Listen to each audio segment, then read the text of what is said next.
Hai, Assalamualaikum. Saya sebenarnya sedang berlatih nak bertukar jadi Ultraman macam Hayata tu, tapi tak jadi pula. Mungkin benda ni bukan untuk menjelma jadi Ultraman kot. Tak pastilah. Jadi, kita sambung balik cerita macam mana pengalaman saya duduk di Norma nombor 3 Jalan Tunku, Bukit Tunku.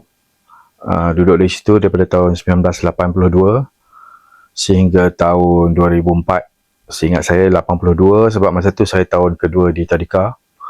Kemudian tahun 83 saya masuk darjah 1 di Sekolah Rendah Syamuddin di depan Medan Negara tu. So 22 tahun lah kat rumah tu. Jadi permulaan nak pergi tengok rumah tu, bila dah pergi dengan arwah datuk dengan nenek saya, kita pergi. Kemudian depan tu ada pos pengawal berpangkat sarjan lah seingat saya kan. Nama saya tak tahulah, lama sangat kan. Kemudian bila dah naik ke atas tu, rupanya tak ada kunci ataupun salah kunci dan sebagainya kan. Kita tak boleh masuk. Pintu depan, pintu ni apa semua kita cuba masuk, tak boleh. Kemudian dah nak balik dah, tiba-tiba saya dapat satu, tak tahulah, memang digerakkan ke arah kiri rumah tersebut. Dia ada bahagian hutan. Kemudian ada satu sliding door yang besar, sliding door kaca. Kemudian saya buka, memang tak kunci lah, mungkin sengaja dibiarkan supaya boleh datang tengok rumah kan. Bila masuk biasalah rumah tu adalah sebelum tu yang duduk adalah Tun Mahathir sebelum dia pindah ke Seri Perdana yang bukan yang di Putrajaya tu, yang sebelum ni. Okey. Sedikit tentang kawasan rumah tu. Di bahagian luar tu ada banyak pokok-pokok besar lah. Pokok besar. Di bahagian ke garaj belakang tu dia ada satu macam pokok kemboja. Pokok kemboja tu dia punya dahan agak lurus. Dahan agak lurus tu memang macam cantik lah untuk tempat kita boleh agak lah tempat tu untuk jebon-jebon, bertenggek dan sebagainya kan, nak nyanyi lagu ke apa benda ke kan. Adalah banyak pokok besar, pokok ara, lepas tu ada pokok rambutan di sebelah bahagian lereng bukit, sekeliling ada sedikit taman. Kemudian ada kolam ikan koi. Ikan koi dia satu tu kat luar dia menghala ke badminton court, ke bawah tu ikan koi. Lepas tu kat belakang pun ada satu lagi kolam ikan koi. Saya rasa ikan koi ni sebenarnya berasal dari Pahang lah, ikut teori saya lah kan. Sebab apa dia kata, sebab apa dia dari Pahang? Sebab dia ikan koi. Kalau daripada Perak dia ikan teman. Kalau daripada Kelantan dia ikan kawe. Begitulah. Jangan percaya sangat. Kita bersantai-santai je. Jangan serius sangat Kemudian di dalam tu bila masuk belah kanan tu ada banquet hall yang agak panjang, kadang ada jamuan kan, tetamu-temu datang. Awal-awalnya memang banyak makan kat situ, tapi besar sangat kan, dia leceh, jadi makan dekat dry kitchen je lah. Sebab lebih mudah menguruskan.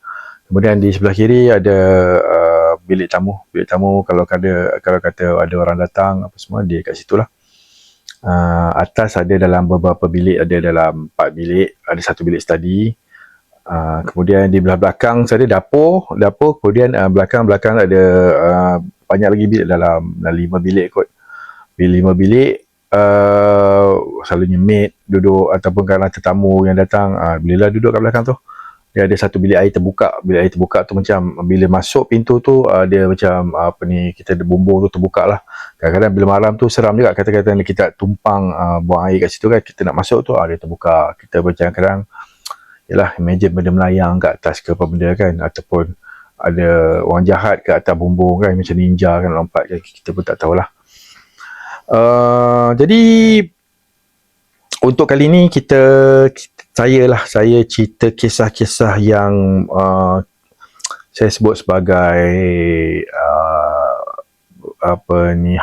tahap hasan dan merangkap doif. Sebab apa? Bukan saya yang alami sendiri. Jadi kita dengar daripada orang, lepas tu orang tu bercerita, bukan yang saya alami sendirilah. Yang kali ni saya akan cerita apa yang orang alami dulu dan apa yang saya dengar. Mungkin juga saya pun tak boleh nak pergi sahihkan balik kan, kita pun kadang terdengar macam tu je. Jadi antara yang awal-awal tu kita dengar adalah penampakan Cik Pon lah, Cik Ponti. Cik Ponti bukan Tan T yang saya nyanyi sebelum tu. Cik Ponti ni dia berjalan, dia ada di kawasan lereng bukit sebelah, macam saya cakap tadi, sebelah yang saya pergi buka pintu kaca tu kan, dia bawah tu ada lereng bukit, ada beberapa pokok rambutan besar. Kat situlah dia ada orang nampak dia berjalan. Kemudian ada satu hari tu dengan Cik Ponti ni juga kan, maid keluar daripada bilik dia keluar daripada bilik dia, di sebelah sini lah, di hujung sini, lepas tu di hujung sana dalam 20 kaki dia ada satu singki, lepas tu atas singki tu ada macam satu tingkap tu memang sentiasa terbuka lah. Jadi dia keluar pintu tu, dia terus tengok dekat tempat singki tu, benda tu dia macam datang, dia buat macam tu kan, dia macam tunjuk rupa dia. Makhluk tu yang orang dengar tu tinggi jugalah, dalam 6 kaki 7 kaki macam tu, tinggi dia kan. Kita tak tahu lah, mungkin benda-benda sekeliling kan. Kawasan belakang tu, kawasan belakang tu memang selalu dia berkeliaran lah. Ada juga kisah maid 2 orang, ada maid daripada Indonesia, ada 2 orang, tapi disebabkan seorang tu pandai masak, seorang tak pandai masak, jadi hanya potong-potong dia hanya membantu kan. Bagilah seorang tu gaji lebih, seorang tu kurang sikit lah. Jadi yang seorang yang dapat kurang tu dia merajuk lah, dia pergi tidur satu bilik lain.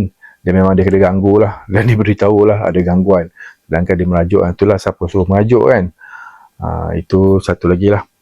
Dia ada yang nampak duduk kat belakang tu, dia nampak macam jenguk kepala kan.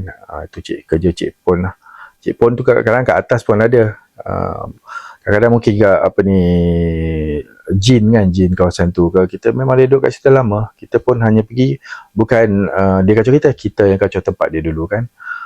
Mungkin jin betina ke, nak buat macam mana rupa dia dah macam tu kan. Ataupun juga mungkin ada yang kita tak tahu kat situ dulu ada orang kena bunuh ke apa benda kan, tanam kat situ dia tak aman ke. Sebab dalam surah dalam Al-Quran, dalam surah Al-A'raf kot, ayat 40 kan, mereka yang ingkar dengan Allah ni, mereka selalu ingkar ni mereka tidak diterima di langit walaupun sebesar lubang jarum. Jadi dia orang tak boleh nak naik, jadi mungkin dia berkeliaran kat situ sehinggalah hari kebangkitan nantilah. Itu kita tak tahulah kan, mungkin sekeliling ke apa benda kan. Itu Cik Pon.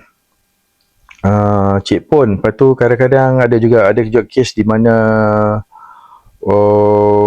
mungkin juga ada berkeluarga lah kat situ. Sebab ada sepupu saya masa tu, dia umur berapa kan, dia tidur dalam di tempat baby tu kan.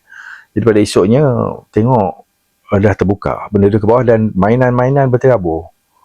Mainan tu berterabur. Siapa main, takkan dia buka terus sendiri kan. Jadi bila dia orang tengok macam adalah panggil ustaz berubat kan, sebab dia main dengan cousin saya masa tu, umur kecil lagi lah, 2-3 tahun macam tu kot. Jadi dia yang macam tu lah. Kemudian ada juga itulah cakap kisah yang mungkin Hasan atau Daif je lah kan, sebab kita tak boleh nak pastikan. Pengawal ada beritahu, ada pengawal daripada rumah lain datang. Sebab apa? Dia masa dia jaga di rumah dia tu ada macam penampakan pengantin datang bocor. Dia macam lari, dia macam takut kan, lari kat kawasan rumah yang aku duduk tu. Lagi panggil-panggil pun ada jugalah, macam dia panggil, kita ingat ada orang tapi tak ada orang kan. Macam kakak aku pun, kita ada orang ke, kita tengok tak ada. Sebab kadang bila kita tahu rumah tu orang pergi bercuti ke balik kampung ke apa semua kan, tapi kita akan dengar tapak kaki. Sebab tingkat atas tu dia kayu, jadi kita dengar lah dia punya gegaran tu kan. Kalau kita tengok balik tak ada orang pun sebenarnya, kerana tingkap tu kena ketuk, biasalah tu, memang kerja benda-benda tu lah kan. Tapi itu yang kita kata kita dengar daripada orang lain lah kan. Kemudian ada juga kawan saya, dia satu bilik tu di bawah, macam saya cakap tadi, dekat kolam koi tu, dia satu bilik kat bawah tau. Bilik kat bawah, macam bawah tanah sikit lah kan. Dia tepi lereng bukit. Dulu store, kemudian renovate, buat bilik untuk tetamu. Jadi dia datang, dia duduk kat situ. Bila dia mandi ke apa benda, saya tak tahu lah, saya naik atas. Bila saya turun balik, dia kata, kau datang lah ke? Apa benda? Tak ada, aku buat tu ni. Tadi aku cakap dengan siapa? Tak tahulah, dia bersembang siapa, kita tak tahu. Jadi itu je dulu untuk kali ni. Cerita-cerita tahap Hasan dan Doif. Banyak lagi lah kisah, tapi panjang sangat kot. Yang tu banyaklah kalau kita nak tanya kan, nak sebut satu-satu. Jadi kita boleh agak lah kalau ada rumah tu pun macam mana kan. Next video saya akan ceritakan pengalaman saya sendiri lah. Pengalaman sendiri yang kita kata sahih lah, sebab daripada saya sendiri, yang saya alami sendiri, pengalaman saya sendiri. InsyaAllah kita jumpa di video yang seterusnya. Assalamualaikum.